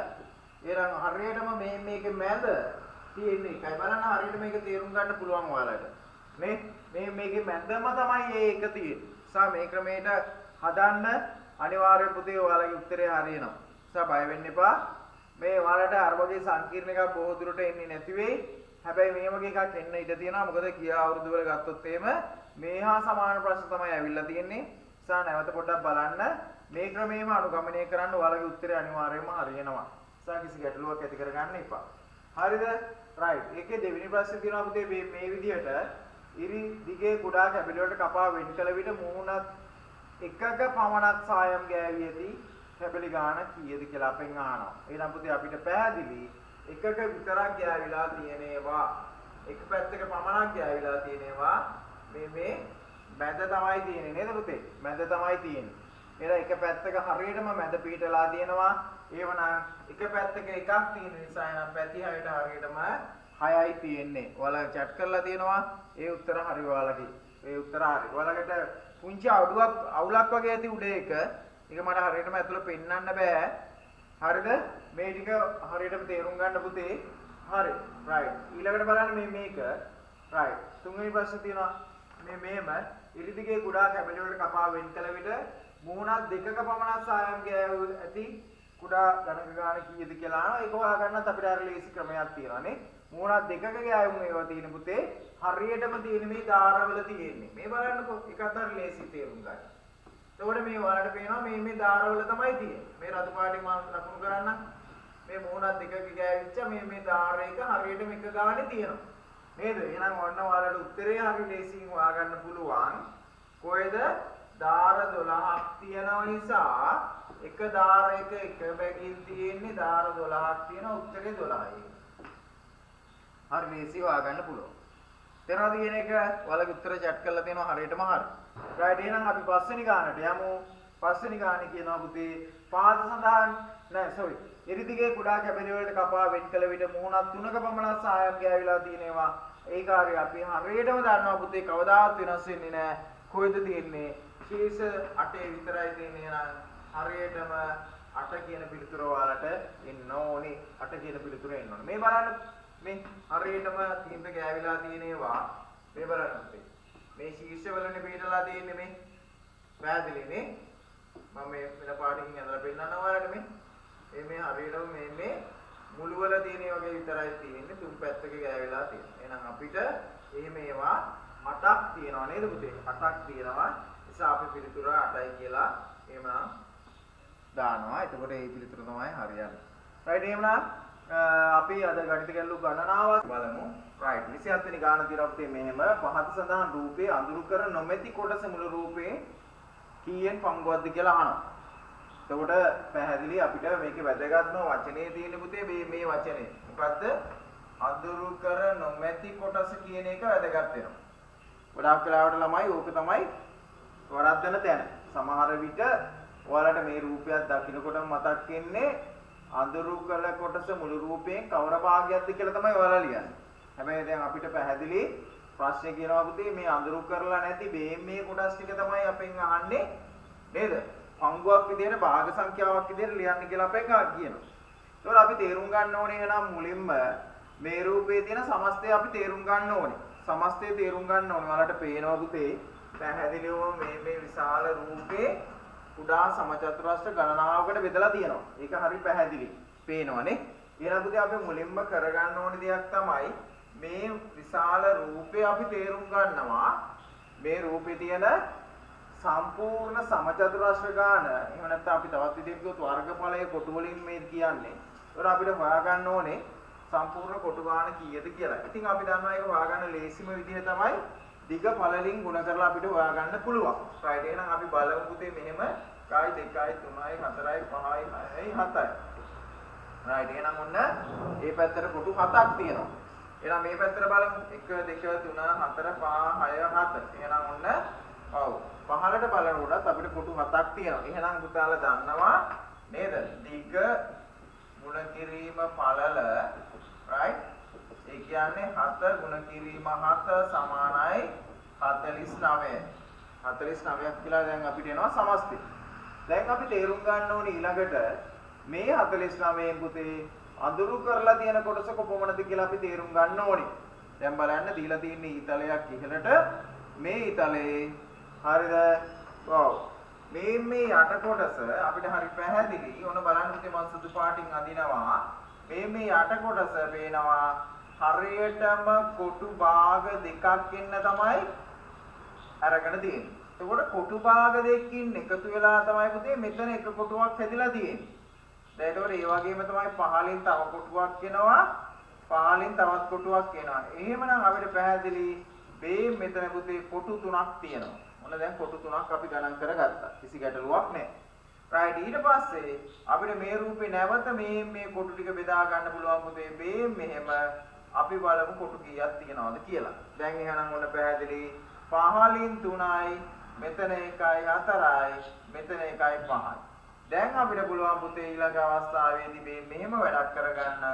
ඒ තමයි මේ භාග දෙක සම්පූර්ණ මේ භාග දෙක අරගෙන සම්පූර්ණ කොටුවක් අපිට හදා ගන්න පුළුවන්. ඒකට ඒක 6 විදියට අපිට ගන්න පුළුවන්. දැන් මෙතන තියෙන භාගෙ මෙතෙන් එකතු කරගෙන අපිට මෙතනත් තව කොටුවක් හදා ගන්න පුළුවන්. දැන් එහෙමනම් දන්නවා අපි අඳුරු කරලා තියෙනවා මේකෙන් කොටු 7ක් නියෝජනය වෙනවා. ඒ කියන්නේ කීයක්ද පුතේ? 49න් ඔන්න 7ක් අඳුරු කරලා තියෙනවා. දැන් අපි ප්‍රශ්නේ තියෙන්නේ 49න් 7ක් අඳුරු කරලා තියෙනවා කියලා දැන් අපිට පැහැදිලිව පේනවා. හරි පැහැදිලි ඒකනේ 49න් 7ක්. හැබැයි අපේ ප්‍රශ්නේ තියෙන්නේ පුතේ අඳුරු කර නොමැති කොටස කොපමණද කියලා. අඳුරු කර නොමැති කොටස කොපමණද කියලා. right එතකොට එහෙනම් පුතේ අපි දන්නවා 49න් අපි 7ක් අඩු කරගත්තාම අඳුරු කරලා නැති මේ සුදු පාට වර්ණයෙන් යුතු කොටු ටික එහෙනම් අපිට පේනවා 49න් තව 42ක් එහෙනම් අඳුරු කරලා නැහැ. 42ක් අඳුරු කරලා නැහැ. මේක අපිට මෙහෙම පංගුවක් විදියට ලියන්න පුළුවන්. ඒ වගේම තමයි පුතේ මේ භාග සංඛ්‍යා වලට අදාළවම අපිට තව ලියන්න පුළුවන් තුල්්‍ය භාග ලියන්න පුළුවන්. තුල්්‍ය භාග ලියන්න පුළුවන්. එහෙනම් අපි දන්නවා පුතේ මේ මෙතන තුල්්‍ය භාගයක් විදියට මෙහෙම ලියලා තිබුණත් ගැටලුවක් නැහැ. 49ට තියෙනවා පුතේ 7 නේද? එතකොට 7යි කියලා කියන්නේ නම් පුතේ 1යි. එහෙනම් ඔන්න බලන්න පුතේ අඳුරු කර තියෙන කොටස තුල්්‍ය භාගයක් විදියට අපි ලියනවා නම් 49න් 7 සමාන වෙනවා 7න් 1ට. 7න් 1ට සමාන වෙනවා. එහෙමනම් අපි දන්නවා පුතේ අපිට අඳුරු කර නොමැති කොටස භාග සංඛ්‍යාවක් විදියට ලියනකොට ඒකත් එහෙනම් අපිට තුල්්‍ය භාගයක් විදියට ලියන්න පුළුවන් 7න් 6යි කියලා ලියන්න පුළුවන්. 7න් 6යි කියලා ලියන්න පුළුවන්. ඇයි අපි එහෙම ලියන්නේ? 49ට 7 ඒවා තියෙනවා 7ක් 42ට 7 ඒවා තියෙනවා 6ක්. එහෙනම් පුතේ ඔන්න අඳුරු කර නොමැති කොටස කොපමණද කියලා අපෙන් ප්‍රශ්නය අහනවා. අපිට මේ පිළිතුර 49න් 42යි කියන පිළිතුර ලියලා තිබ්බත් ඉවරදි. එහෙමත් නැත්නම් 7න් 6යි කියන පිළිතුර ලියලා තිබ්බත් නිවැරදි. දැන් එතකොට දුවලා පුතාලා සමහර විට 49න් 42 කියලා ලියලා ඇති. එහෙම නැත්නම් 7න් 6ක් කියලා ලියලා ඇති. කොහොම නමුත් මේ උත්තර දෙකෙන් කුමන උත්තරේ ලිව්වත් උතේ නිවැරදි. අපෙන් අහන්නේ අඳුරු කර නොමැති කොටස මුළු රූපයෙන් කවර භාගයක්ද කියලා. දැන් එහෙනම් හොඳින් තේරුම් ගන්න අපි මොනවද කරේ? සමස්තය ගණනය කරගත්තා. සමස්ත කොටු ගාන 49ක් කියලා අපිට ආවා. ඊට පස්සේ අපි මේ අඳුරු කරලා තියෙන කොටස් ටික අපි එකතු කරගත්තා. එතනදී අපි විශේෂ දෙයක් කරා. අර භාග විදියට අඳුරු කරලා තියෙන කොටස් භාග දෙකක් එකතු කරලා සම්පූර්ණ එකක් බවට පත් කරගෙන එහෙම අපි බැලුවා අපිට ආව 7ක්. අඳුරු කර ඇති කොටස 7ක් ආවා. එහෙමනම් අපි ඒක ලියා ගන්නවා 49න් 7ක් අඳුරු කරලා තියෙනවා. හැබැයි පුතේ අපෙන් අහන ප්‍රශ්නේ ඒක නෙවෙයි. අපෙන් අහන්නේ අඳුරු කර නොමැති කොටස කොච්චරද කියලා. එහෙනම් අපි 49න් 7 නෙවෙයි අපි ලියන්න ඕනේ. 49න් 42 කියන පිළිතුර ලියන්න ඕනේ. මොකද අපි 49න් 7ක් අපි අඩු කර ගන්න ඕනේ. දැන් එහෙනම් 49න් 42 කියන පිළිතුරත් නිවැරදි. එහෙනම් ඊට හා සමාන තුල්්‍ය භාගය එහෙනම් අපිට 7න් 6 කියන එකත් නිවැරදි. එහෙනම් පුතේ ඔයාලගේ මේ පිළිතුරු දෙකෙන් කුමන පිළිතුරු තිබ්බත් නිවැරදි පිළිතුර විදිහට අපිට බාර ගන්න පුළුවන්. රයිට් එහෙනම් ඔයාලට පුළුවන් පුතේ ඊළඟට මේ ගාන හදන්න පුළුවන් මම අවස්ථාව දෙනවා. මේක පොඩ්ඩක් බලන්න. 28 මෙම රූපයේ අඳුරු කළ කොටස කොටු වලින් කීයද කියලා අහනවා. දැන් අපෙන් අහන්නේ කොටු වලින් අහනවා. දැන් පුතාලට පැහැදිලි මේකේ තියෙන පුතේ මෙහෙම මම නැවත චුට්ටක් ඇදලා පෙන්නන්නම්. ඔයාලට අපහැදිලි නම් ඔයාලගේ ටියුට් එකක් ඇති නේද? මේවා වෙන වෙලා තියෙන්නේ මෙහෙම. රයිට් මේ බලන්න. මම නැවත අඳිනවා පුතේ ඔයාලට පැහැදිලිව පෙනෙන්න ඕන නිසා. රයිට් ඕන වෙන බලන්න. මේම අපි අඳින්න. දැන් බලන්න පුතේ මේකේ අපෙන් අහන්නේ මෙම රූපයේ අඳුරු කළ කොටස කොටු වලින් කීයද කියලා අහන්නේ. දැන් එහෙමනම් අර වගේම පුළුවන් ඔයාලට පුතේ සමස්තය හොයා ගන්න පුළුවන්. සමස්තයෙන් එනනම් අඳුරු කරලා තියෙන කොටස කීයද කියලා හොයා ගන්න පුළුවන්. රයිට් එහෙනම් අපි ගාන හදමු. සමහර විට ඔයාලා හදලත් ඇති. අර විදිහටම පුතේ අපි හදනවා බලනවා දිග පැත්තට කීයද කියලා 1 2 3 4 5 6යි 7යි. බලනවා 7යි. පළල පැත්තට අපි බලනවා 1 2 3 4 5යි කියලා ගන්නවා. එහෙමනම් පුතේ අපිට සමස්ත කොටු සංඛ්‍යාව වෙනවා 7 ගුණ කිරීම 5 කියලා කියන්නේ පුතේ 35යි. සමස්තය 35. එහෙනම් දැන් ඔයාලට පැහැදිලි මෙන්න තියෙනවා 35ක්. අපි ගණන් කරමු බලන්න පුතේ එහෙමනම් එවලේ වගේ අඳුරු කරලා තියෙන කොටස් කීයක් අපිට හම්බ වෙනවද කියලා. සම්පූර්ණ ඒවා බලන්න 1යි 2යි 3යි 4යි 5ක් අපිට සම්පූර්ණයි. සම්පූර්ණ කොටු 5ක් තියෙනවා. හැබැයි අපි දන්නවා පුතේ මේ භාග අපිට පුළුවන් මේ භාගෙ මෙතෙන්ට දාලා සම්පූර්ණ කරගන්න පුළුවන් කොටු 6ක් වෙනවා. ඒ වගේම පුළුවන් මේ භාගෙ මෙතෙන්ට දාන්න පුළුවන් කොටු 7ක් වෙනවා. එහෙමනම් අපිට හරි පැහැදිලි 35න් 7ක් වුණ අඳුරු කරලා තියෙනවා. 35න් 7ක් අඳුරු කරලා තියෙනවා. එහෙනම් ඔන්න පුතාලා ලියලා ඇති සමහර විට මේ උත්තරේ කීයද 35න් 7යි කියන පිළිතුර ඔයාලා සමහර විට ලියලා ඇති. නේ 35න් 7යි කියන පිළිතුර ඔයාලා සමහර විට ලියලා ඇති. නේද පුතේ? right. එහෙනම් ඔයාලගේ පිළිතුර හරි. 35න් 7යි කියලා පුතේ ඈ. right. 35න් 7යි කියන පිළිතුර ඔයාලා ලියලා ඇති. එහෙනම් පුතේ ඒක අනිවාර්යයෙන්ම නිවැරදි පිළිතුර වෙනවා. 35න් 7 කියන පිළිතුර. right. බලන්න ඔයාලගේ පිළිතුර නිවැරදිද කියලා. මේ විදිහට පුතේ ඊළඟට තියෙනවා 29 වෙනි ගාන. මේක ලියා ගන්න පැහැදිලිවම ලියාගත්තට පස්සේ අපි හදමු 29 වෙනි ගාන. එහෙනම් අපි හදමු. right. මම පොඩි අවස්ථාවක් දෙනවා ඔයාලට 29 වෙනි ගාන. 29 වෙනි ගාන හදන්න මම අවස්ථාව දෙනවා. හදන්න.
හරි එතකොට පුතේ මේකට ඔයාලා එමෙලෙකට 35න් 7 කියලා ලියලා තිබුණත් හරි එහෙම නැත්නම් 5න් 1 කියලා ලියලා තිබුණත් තුල්ල භාගය විදිහට ඒකලත් නිවැරදි පිළිතුර විදිහට ගන්න පුළුවන් 5න් 1ක් විදිහට ගත්තත් පුළුවන් තුල්ල භාගයක් නෙනේ 35ට 7 ඒවා 5යි 35ට 7 ඒවා 5ක් තියෙනවා එතකොට අතන 7ට 1 දැම්ම 5න් 1 කියන එක උත්තරේ ගන්නත් පුළුවන් රයිට් එහෙනම් බලමු අපි 29 වෙනි ගාන 29 වෙනි ගානේ තියෙන්නේ රූපය අඳුරු කර ඇති කොටස මුළු රූපයෙන් කීයෙන් පංගුවක්ද කියලා. දැන් මේක මීට ඊයේදී කතා කරපු ගණන් දෙකම තේරුම් ගත්තා නම් අනිවාර්යයෙන් පුතේ ඔයාලගේ මේ ගාන හරියන්න ඕනේ.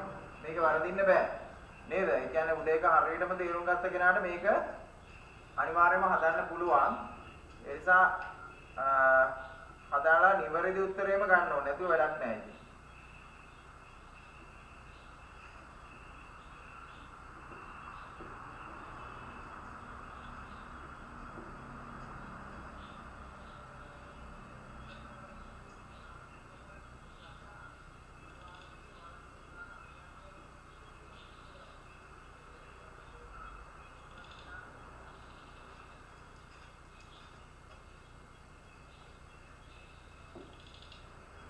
හරි. එහෙනම් පුතේ මෙහෙමයි තියෙන්නේ. හදන්න කාලය ඇති නේද? රයිට්. අපි බලමු එහෙනම් ඔයාලා හදලා ඇති. රයිට්. මේකෙත් අර වගේ පුතේ අපිට සම්පූර්ණ සමස්තය හොයාගන්න ඕනේ කීයද කියලා. එතකොට එනවා 1 2 3 4 5 6 7යි. ඔන්න දිග පැත්තට 7යි. එහෙනම් පළල පැත්තට තියෙනවා 5ක්. එහෙනම් අපි දන්නවා 7 ගුණ කිරීම 5 කියලා කියන්නේ පුතේ 35යි කියන පිළිතුර ඔයාලට ඇවිල්ලා ඇති. දැන් අපි එහෙනම් බලනවා අඳුරු කරලා තියෙන කොටස කීයද කියලා අපි අර වගේම ගණන් කර ගන්නවා. දැන් අපිට පැහැදිලිව පේනවා 1යි 2යි 3යි 4යි කියන මේ හතර අපිට එකපාරට බැලුමට පේනවා සම්පූර්ණ හතරක් කියලා. ඒකට එතකොට මෙතන භාග දෙකක් එකතු වෙලා පුතේ 5යි කියන සමචතුරස්‍රය අපිට ලැබෙනවා. එහෙනම් මේ භාග දෙකම එකතු කරනවාම 15න් මෙතන 6යි කියලා එකක් හදා ගන්න පුළුවන්. එහෙනම් මේ මෙතනත් අපිට මේ භාග දෙක එකතු කරලා 7යි කියලා හදා ගන්න පුළුවන්. ඒ වෙන අපි දන්නවා එතකොට පොඩ්ඩක් බලන්න හරිද කියලා. රයිට්. මේ බලන්න. මෙතන පුතේ 1යි 2යි 3යි 4යි මේකයි 5යි 5න් 6යි මෙන් 1යි 7ක් වෙනව නේද පුතේ? රයිට්. එහෙනම් ඒකත් අපිට තියෙන්නේ 35න් 7ක් කියලා තමයි අපිට එන්නේ. 35න් 7ක් කියලා එනවනේ.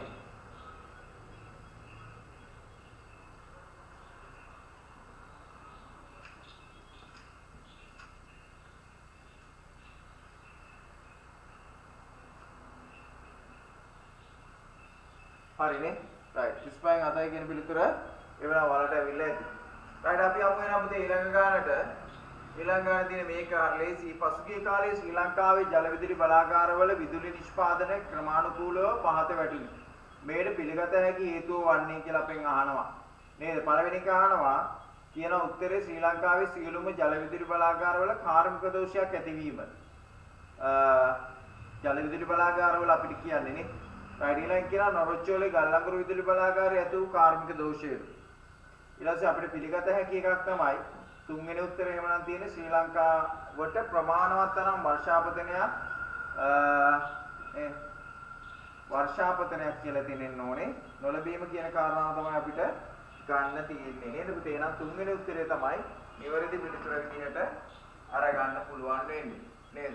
මේක තමයි අපිට නිවැරදි පිළිතුර විදිහට ගන්න පුළුවන් වෙන්නේ. right එහෙනම් අපි යමු ඊළඟ ප්‍රශ්නෙට. right රාත්‍රී කාලයේ සොර සතුරන් බහුල වීමට හේතු වන්නේ මේක නිතර අහන ප්‍රශ්නයක් අපිට. සොර සතුරන් රාත්‍රී කාලයේ ප්‍රිය කරන නිසාය, දහවල් කාලයේ ඔවුන් වෙනත් රැකියාවල යන නිසාය. තුන්වෙනි උත්තරේ තියෙනවා රාත්‍රී කාලයේ මිනිසුන්ට නොපෙනෙන ලෙස සොරකම් කිරීමේ හැකියාව ඇති නිසාය. එහෙනම් අපිට නිවැරදි පිළිතුර විදිහට තුන්වෙනි පිළිතුර එකලත් ගන්න පුළුවන් වෙනවා. right ඊළඟ අපි යමු 32 වෙනි ප්‍රශ්නෙට. right තාම ගෙවත්තේ සිටවූ පොල් පැල කිහිපයක් සරසාරව වැඩිමින් නැත. මේ නිසා නේද? එම පොල් විකුණා ඉක්මනින් ධනවත් වීමට පුළුවන් කියලා කියනවා. ඊළඟට කියනවා එම පොල් ගස්වල සරසාර ගෙඩි හට ගන්නු නැත. ඊට පස්සේ අපිට කියනවා ඉදිරියේදී පොල් කඩින් ලබා ගැනීමට කිසිසේත් අවශ්‍ය නැත කියන එක තමයි අපිට දීලා තියෙන එක වෙන්නේ. නේද? අපිට නිවැරදි පිළිතුර විදිහට ගන්න පුළුවන් වෙන්නේ ගෙවත්තේ සිටු පොල් පැල කීපයක් සරසාරව වැඩිලා තියනවා නම් එම පොල් ගස්වල සරසාර ගෙඩි හැදෙයි කියන එක තමයි අපිට ගන්න පුළුවන් වෙන්නේ පුතේ. දෙවෙනි උත්තරේ තමයි නිවැරදි උත්තරේ විදිහට ගන්න පුළුවන් වෙන්නේ. හරි. right ඊළඟ අපි බලමු. මේක අපිට හරි වැදගත්. මම මේ ගණිත ගැටලු ටික කරගන්න ඕන නිසා තමයි ඉක්මනින් මෙන්න පුතේ 33 වෙනි ප්‍රශ්නේ. පොඩක් බලන්න ඔයාලගාව ටියුබ් එක තියෙනවා. පුතේ මේක හොඳට කියවන්න බලන්න ඔයාලා. පහත සඳහන් සටහන් ඔයාලට පිළිතුරු දාන්න පුළුවන් අනිවාර්යයෙන්ම chat කරන්න පුළුවන්. ඒක ගැටලුවක් නෑ. අද chat කරලා නෑ වගේ නේ. බලන්න මේකට පිළිතුරු chat කරන්න බලන්න.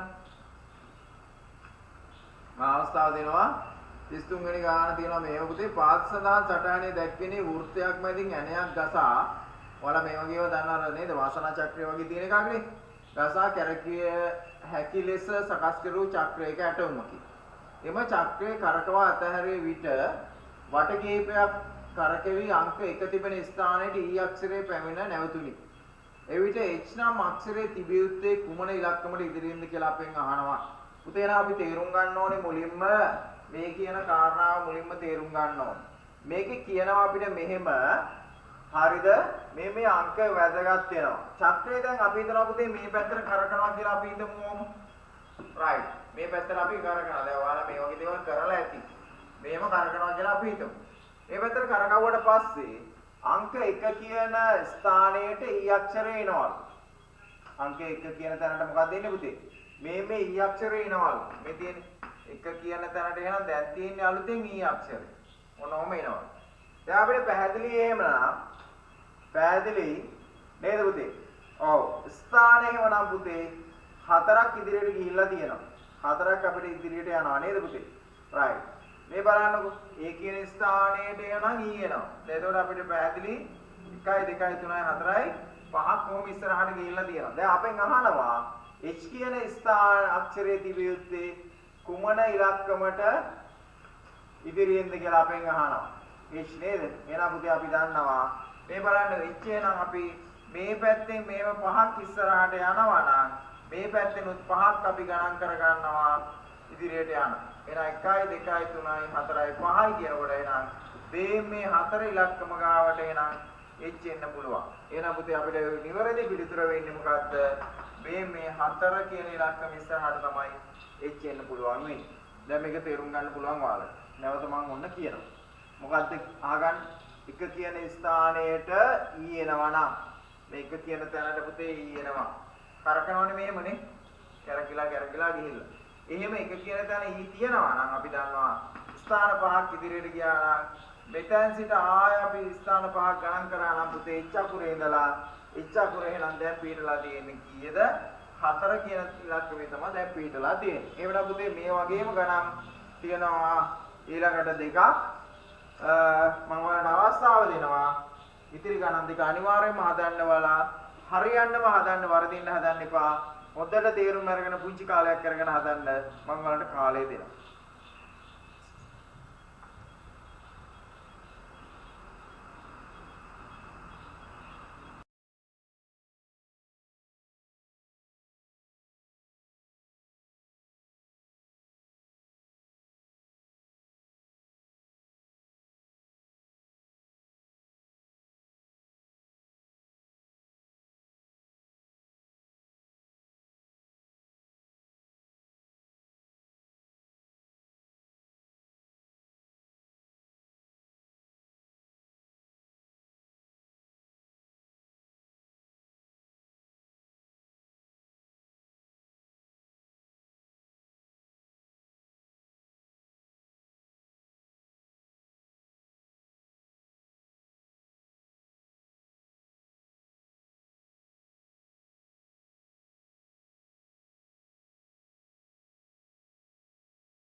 හොඳයි පුතේ ඔයාලා ගොඩක් chat කරලා දෙනවා පිළිතුර 34ට 35ට දෙකටම පිළිතුරු chat කරලා දෙනවා ගොඩක් දෙනෙක්ගේ නිවැරදි පිළිතුරු ඒ අතර තියෙනවා රයිට් අපි බලමු කොහොමද මේ ගාන හදන්නේ කියලා රයිට් මේකේ තියෙනවා මෙහෙම මම 34 හදන්න මුලින්ම 34 කියනවා මෙහෙම බලාගන්න පුතේ මෙම රූපයේ සඳහන් ආකාරයේ අංක යුතු වෘත්තයක් වට කීපයක් කරකවා නතර වූ විට අංක 4 ඉදිරියේ ඊ අකුර පිහිටනවලු. දැන් මේක මෙහෙම තිබ්බට කරකවුවට පස්සේ එහෙනම් අපි දන්නවා මේ මෙතෙන්ද එනවා ඊ අකුර එනවලු. දැන් තිබ්බේ මෙතන හොඳට බලා ගන්න. එහෙනම් අපි දන්නවා 1යි 2යි 3යි 4යි ස්ථාන 4ක් ඉදිරියට ගිහිල්ලා තියෙනවා කියන එක අපි තේරුම් ගන්නවා මුලින්ම. ඒ කියන්නේ මොකද්ද? 4 ගාවට ඊ ඇවිල්ලා තියෙනවා කියන එක අපි තේරුම් ගත්තා. 4 ගාවට ඊ ඇවිල්ලා කියන එක තේරුම් ගන්නවා. right ඊට පස්සේ අපෙන් ආනා පුතේ හරිද 7 ඉලක්කම ගාවට එනම් මොකක්ද දෙන්නේ කියලා අපෙන් අහනවා 7 ඉලක්කම ගාවට එනම් මොකක්ද දෙන්නේ කියලා අහනවා දැන් අපි දන්නවා එමනම් ඊ ස්ථාන හතරක් පහු කරගෙන ගිහිල්ලා හතර ගාව නතර වුණා නම් ඔන්න බලන්න පුතේ 7 ඉලක්කමට එහෙනම් අපි ආපස්සට බලනවා මොකක්ද එන්න පුළුවන් කියලා. එහෙනම් 7 තියෙන්නේ මෙතන. එහෙනම් 1යි 2යි 3යි 4යි කියනකොට 7 ගාව එහෙනම් h තියෙනවා. h ට පුළුවන් එහෙමනම් ඇවිල්ලා 7 ගාව නවතින්න පුළුවන්. එහෙනම් පුතේ අපෙන් අහන්නේ ඉංග්‍රීසි අක්ෂරය කුමක්ද කියලා නේද? right එහෙනම් ඔන්න ඔයාලගේ පිළිතුර h කියලා ලියලා තියෙන්න ඕනේ. ඒක තමයි නිවැරදි අක්ෂරය. දැන් ඒතකොට ගොඩාක් පුතාලා chat කරලා තිබුණා h අකුර ඔයාලගේ පිළිතුර නිවැරදි නේද? right එහෙනම් අපි යමු පුතේ මේ විදිහට උනන් සටහනක් කරගන්න. ඔයාලා මේ විදිහට ලියලා හදලා ඇති කියලා මම විශ්වාස කරනවා. right අපි යමු 35 වෙනි ගානට යමු. 35. මෙන්න ගාන. කොහොමද තියෙන්නේ? පාත රූපේ දැක්වෙන්නේ චක්‍රයේ වට කීපයක් කරකෙවි නතර වූ විට අංක 8 ඉදිරියෙන් C තියනවලු. දැන් එතකොට කියන්නේ 8 ඉදිරියට C එනවලු. මේ බලන්න 1යි 2යි 3යි 4ක් එහෙමනම් මෙයාලා ඉස්සරහට ඇවිල්ලා තියෙනවා. C අකුර ස්ථාන 4ක් ඉදිරියට ඇවිල්ලා තියෙනවා.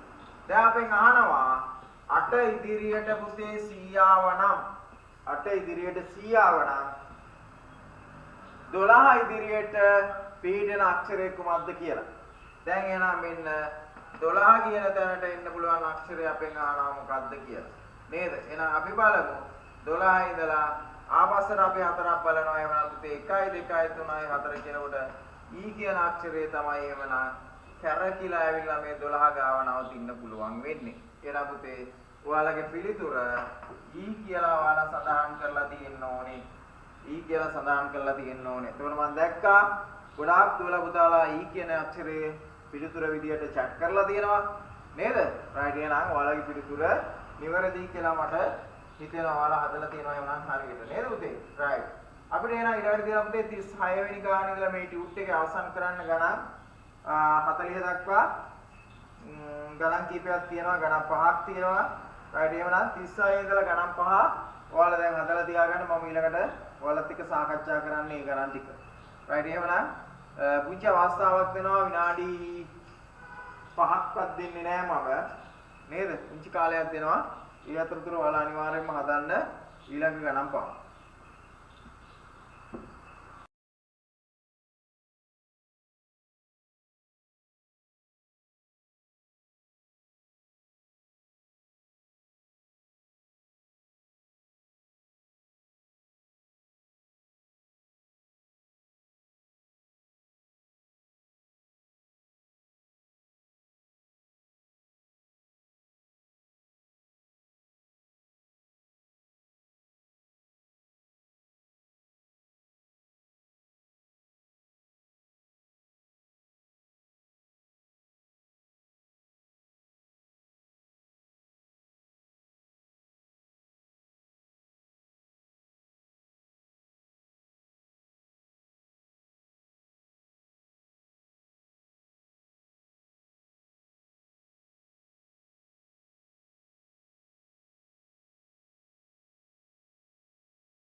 හරිද?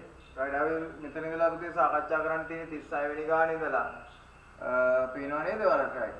මේක තියෙන්නේ පහත් සඳහන් ප්‍රශ්නවල නිවැරදි පිළිතුර දී ඇති පිළිතුරු අතරින් තෝරා යටින් ඉරක් අඳින්න. ඒක තමයි දීලා තියෙන ප්‍රශ්නේ. නිවැරදි පිළිතුර තෝරන්න කියලා අපිට තියෙනවා.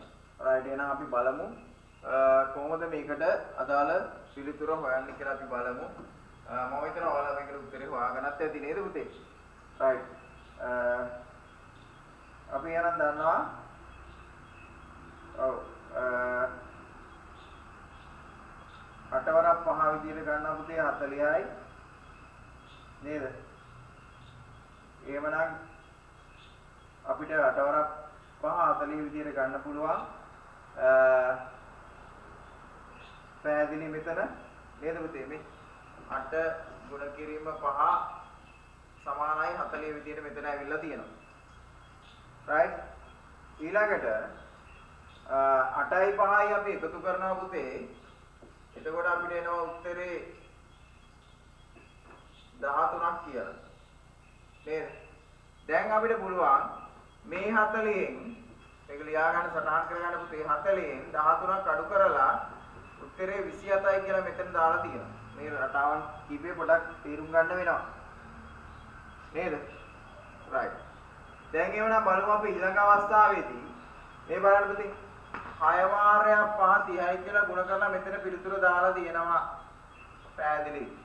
හැබැයි ඊළඟ අවස්ථාවේදී මම කිව්වා අපිට එකතු කරන්න වෙනවා කීයක්ද 6ට එකතු කරන්න වෙනවා 5ක්.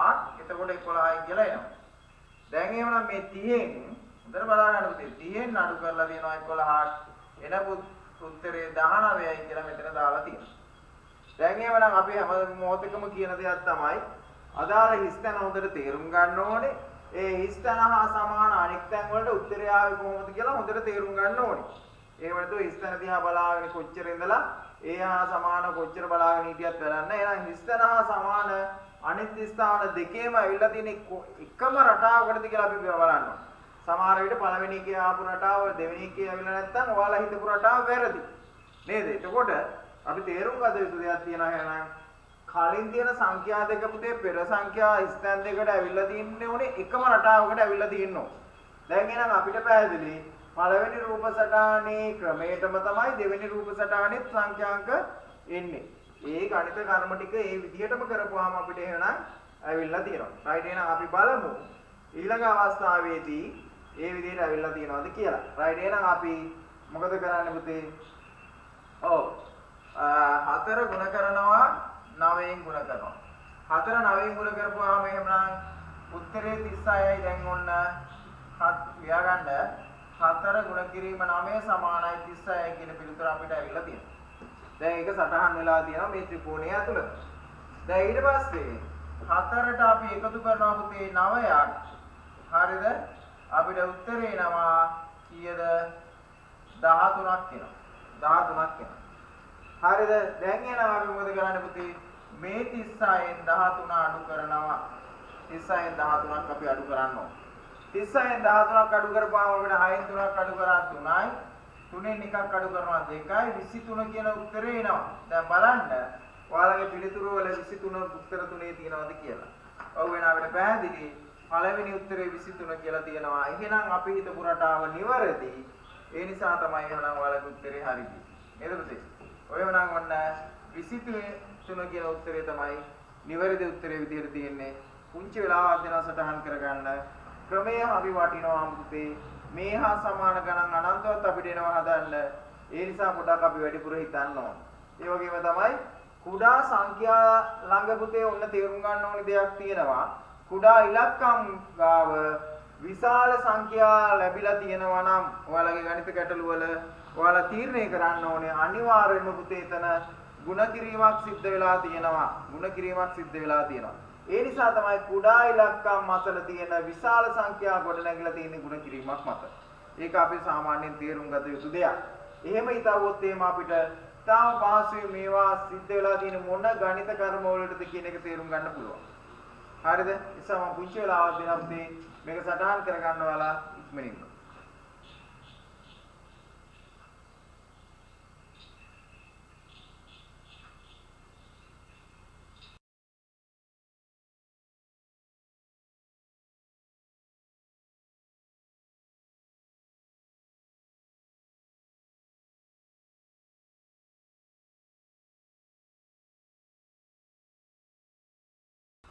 හරි. පුතේ මේක හදලා ඉවර වෙච්ච ළමයි අනිවාර්යයෙන් පහතේ ඊළඟ එක හදන්න. ඊළඟ ගාන හදන්න උත්සාහ කරන්න. ඔයාලට ඉලක්කම් පේනවද දන්නේ මෙතන තුනේ ඉලක්කම තියෙන්නේ ඔයාලගේ ටියුට් එකේ නම් ඇති කියලා මම හිතනවා තුනේ ඉලක්කම මේ මේව තියෙන්නේ. හරිනේ. රයිට් උත්සාහ කරන්න බලන්න.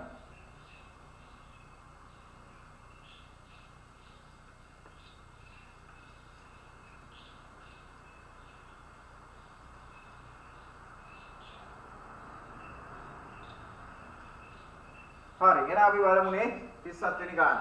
පුතේ 37 වෙනි ගානේ තියෙන මෙහෙම දෙයක් 48 ගොඩ නැගිලා තියෙන්නේ මේ සංඛ්‍යා සියල්ලම එකතු වෙලා කියලා බලන්න පැහැදිලි. 21ට 9ක් එකතු කරනවා 30යි 30ට 15ක් එකතු කරනවා 45යි 45ට 3 එකතු කරනවා 48යි. දැන් ඔන්න අපිට තියෙන්නේ එහා සමාන ස්ථාන දෙකක්. මේ ස්ථාන දෙක. එතකොට මේ ස්ථාන දෙක හා සමාන දෙක අපි තේරුම් ගන්නවා කොහොමද ආවේ කියලා. එහෙනම් මේ 48 කියන සංඛ්‍යාංකය ඇතුලේ පුතේ 9 කියන එක එකතු වෙලා තියෙනවා කියන එක දැන් අපිට තේරෙනවා. right අපි බලනවා පුතේ ඊළඟට දෙවෙනි රූප සටහනේ තියෙන අගයන් මේ රටාවටම ඇවිල්ලා තියෙනවද කියලා අපි බලන්න ඕනේ. දැන් ඒතර අපිට පැහැදිලි නේ? right අපි එකතු කරලා බලමු. 35ට 5ක් එකතු කරනවා පුතේ කීයද? 40යි. නේද? 40යි මෙතන 25යි 15යි අපි එකතු කරගන්නවා එතනත් 40යි. එහෙනම් 40 දෙකක් එකතු වෙලා වුණා 80 ඇවිල්ලා තියෙනවා. එහෙනම් දෙවෙනි රූප සටහනත් අපිට පැහැදිලි. ශ්‍රාවම වෘත්තය තුල තියෙන සංඛ්‍යා සියල්ලම එකතු වෙලා 48 වගේම දෙවෙනි එකේ තියෙන වෘත්තය තුල තියෙන සියල්ලම එකතු වෙලා 80 ඇවිල්ලා තියෙනවා. right එහෙනම් තුන්වෙනි අවස්ථාව අපිට යනවා.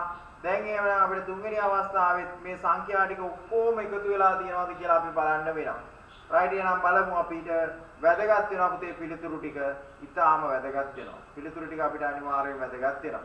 right අපි බලන්න ඕනේ මේ තියෙන 20යි 28යි 4යි කියන සංඛ්‍යා ටිකේ ඔන්න බලන්න පුතේ මේක හදන හැටි 28 20 4 කියන සංඛ්‍යා තුන විතරයි අපිට තියෙන්නේ.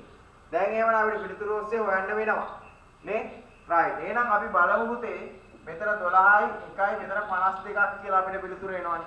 මේ 52කට පළවෙනි උත්තරේ තියෙන අපි දානවා නේද? ඔව්. 8 දානවා. පොඩ බලන්න. 8 දානවා.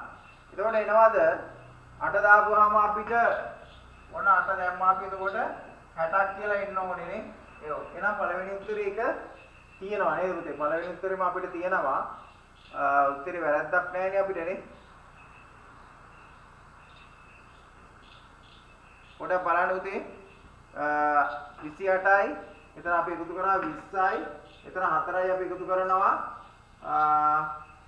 right 12යි එකක් ඉදිරි 52යි 52ට එන පළවෙනි උත්තරේ අපි ආදේශ කරගෙන බලමු 8යි 60ක් කියනවා නේද? එහෙනම් පළවෙනි උත්තරේ අපිට ඒකේ ගන්න පුළුවන් උත්තරයක් විදිහට ගන්න පුළුවන් නේද පුතේ? ඔව්. පළවෙනි උත්තරේ අපිට ගන්න පුළුවන්. එතනින් එහාට එන අපිට හදන්න අවශ්‍යත් නැහැ නේ.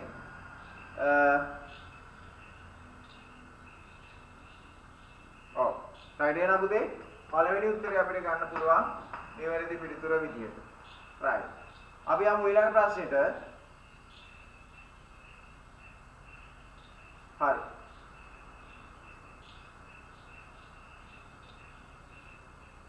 හරිනේ. සටහන් කරගන්න.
පුතේ ඔයාලා මේ දෙවෙනි උත්තරේ එකතු කරලා බැලුවා නම් යම් ළමෙක් ඒ කියන්නේ අපිට මේ 52ට එකතු කරා නම් 12ක් ඔන්න බලන්න එතකොටත් අපිට 64 කියන උත්තරේ එනවා. එහෙනම් පුතේ ඔයාලා මේ ප්‍රශ්නේ පුංචි වැරද්දක් වෙලා තියෙනවා. පිළිතුරු දෙකම නිවැරදි පිළිතුරු දෙක විදියට ගන්න පුළුවන්. ප්‍රශ්නේ වැරද්දක් වෙලා තියෙන පිළිතුරු දෙකක් තියලා තියෙනවා එක හා සමාන නේද? ඒකට සමහර විට ඔයාලා පළවෙනි උත්තරේට ගහපු ළමනුත් ඇති, දෙවෙනි උත්තරේට ගහපු ළමනුත් ඇති. ඒ කියන්නේ පළවෙනි එකත් හරියනවා, දෙවෙනි උත්තරෙත් හරියනවා. ඒ කියන්නේ උත්තරවල පුංචි වැරද්දක් වෙලා තියෙනවා. හැබැයි ඔයාලගේ හොයන විදිය හරි. ඒ නිසා තමයි ඔයාලට උත්තර දෙකම ඔය හරි විදියට දැල්ලා තියෙන්නේ. right. ප්‍රශ්නේ උත්තරේ වැරද්දක් තියෙන නිසා නේද පුතේ? අපි යමු ඊළඟ ගානට. උත්තර දෙකම එතකොට නිවැරදි පිළිතුරු විදියට බාර ගන්න පුළුවන්. හැබැයි ඔයාලා දන්නවා ශිෂ්‍යත්ව පේපර් එකට කවදාවත් එහෙම පිළිතුරු දෙකක් නිවැරදි වෙන්නේ නැහැ. මේකේ පුංචි වැරද්දක් වෙලා තියෙනවා. right ඊළඟට පොඩක් බලන්න ඊළඟ ගාන පැහැදිලිද? ඔයාලට මෙතන 12 තියෙනවා. හරිද? ඔව්. 4 තියෙනවා, 8 තියෙනවා, 16 32 කියන සංඛ්‍යා ටික තමයි තියෙන්නේ. මම හිතනවා ඔයාලගේ ගාව තියෙන ටියුට් එකේ මේක පැහැදිලිව ඇති කියලා මට හිතෙනවා. මේ සංඛ්‍යා ටික තමයි තියෙන්නේ. right? මම අපහැදිලිද කියලා බලන්න තමයි ආය නැවත ලියුවේ. පොතින් බලන්න මේක කොහොමද තියෙන්නේ කියලා. right. අපි දන්නවා පුතේ මෙතන හැදිලා තියෙනවා තේරුම් ගනිමු. එතකොට අපිට තියෙන්නේ මේ ස්ථාන දෙක සම්පූර්ණ කරන්න තියෙන්නේ. එතකොට අපි දන්නවා පුතේ මෙතන මෙහෙමයි. මේ 4 4න් ගුණ වෙලා 16යි. නේද? එහෙනම් අපිට තේරෙනවා 6 6න් ගුණ වෙලා 36යි. එහෙනම් අපිට පැහැදිලිවම එනවා 8 8න් ගුණ වෙන්න එපා. 64 වෙන්න කියන එක අපිට පැහැදිලි වෙනවා. ඒ පැහැදිලි වෙනවා නේ. right එහෙනම් ඔන්න 8 කියන පිළිතුර ඔයාලට එන්න ඕනි කියලා මුලින්ම දැන් තේරෙන්න ඕනි. right ඊළඟට බලමු වැද කොටුව කොහොමද වෙලා තියෙන්නේ කියලා. right එහෙනම් 4 පුතේ 3න් ගුණ වෙලා තියෙනවා 12 වෙලා තියෙනවා. එහෙනම් 6 3න් ගුණ වෙලා 18 වෙලා තියෙනවා. එහෙනම් 8 3න් ගුණ වෙන්න ඕනේ. එතන 24යි කියන පිළිතුර එන්න ඕනේ නේ. right එහෙනම් බලන්න අපිට පළවෙනි උත්තරේ නිවැරදිවම තියනවා එහෙනම් 8 සහ 24 කියන පිළිතුරු දෙක තමයි නිවැරදි පිළිතුරු දෙක විදියට තියෙන්නේ. ඔයාලගේ මම හිතනවා ඒක නිවැරදිව ඇති කියලා නේද? right check කරලා තිබුණා ගොඩක් දෙනෙක් ඒක නිවැරදි කියලා. එහෙනම් අපි හොයාගත්ත විදිය තමයි මේ මම සටහන් කරේ. ගොඩක් ඔයාලා ලියා ගන්න පුළුවන්.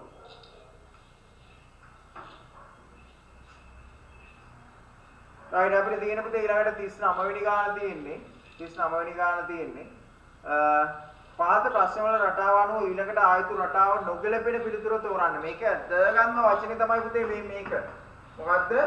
නොගැලපෙන කියලා තියෙනවා. නොගැලපෙන පිළිතුර තෝරන්න කියලා තමයි තියෙන්නේ.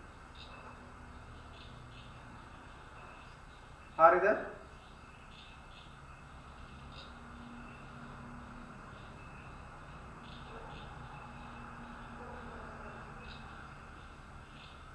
හරිනේ. right. එහෙනම් බලන්න.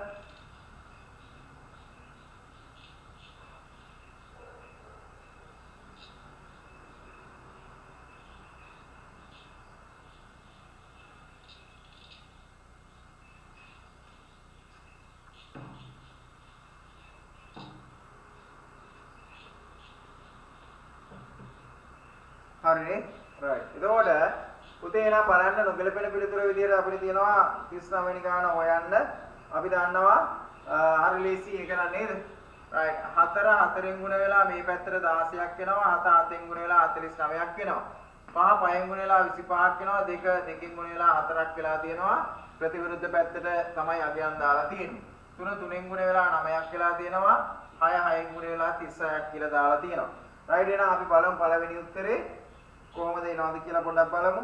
right 8 8න් ගුණ වෙලා 64 කියලා තියෙනවා. හැබැයි 6 6න් ගුණ වෙලා එන්න ඕනේ 36 නොගැලපෙන උත්තරේ නිසා මේක හරි කියලා අපිට හිතෙනවා. නිකමට බලමු අපි ඉතිරිවා නිකන් 8 8න් ගුණ වෙනවා 64යි 10 10න් ගුණ වෙනවා 10යි 100යි. එහෙනම් අපි ඔන්න ඒකත් ප්‍රතික්ෂේප කරනවා. මොකද නොගැලපෙන්නේ නැහැ. ඒක ගැලපෙනවා. අපිට හොයන්න තියෙන්නේ නොගැලපෙන පිළිතුර. ඊළඟ එකමයි 9 9න් ගුණ වෙනවා 81යි. එහෙනම් අපි දන්නවා මේ උත්තර දෙක ගැලපුණාට අපිට ගන්න බෑ. හොයන්න තියෙන නොගැලපෙන උත්තර නිසා මේ දෙක ප්‍රතික්ෂේප වෙනකොට එන අපිට පළවෙනි උත්තරේ තමයි ගන්න වෙන්නේ. හේතුව තමයි මෙතන 6 6න් ගුණ වෙලා 36ක් කියලා තිබුණා නම් නේද? ඔව් ඒකත් එහෙනම් ගැලපෙනවා. හැබැයි අපිට මේක නොගැලපීමක් තියෙනවා. ඒ නිසා මේ 12 තියෙන නිසා එහෙනම් ඒ නිසා අපි පළවෙනි උත්තරේ ගන්නවා නිවැරදි පිළිතුර විදියට ප්‍රශ්නෙට අනුව.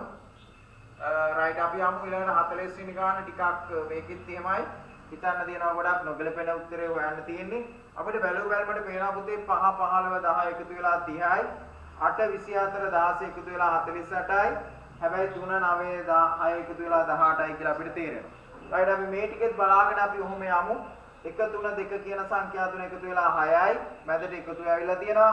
4යි 8යි අපි එකතු වෙලා 12යි. 12යි 16යි එකතු වෙලා 28යි. ඒකන් නිකන් හරි වගේ පේනවා. නේද? මෙතන 6 12 18 කියන තුන එකතු වෙලා ඔන්න 36ක් තියෙනවා. ඒතකොට නිකන් අපිට පිළිතුරක් නැහැ වගේ තමයි පේන්නේ.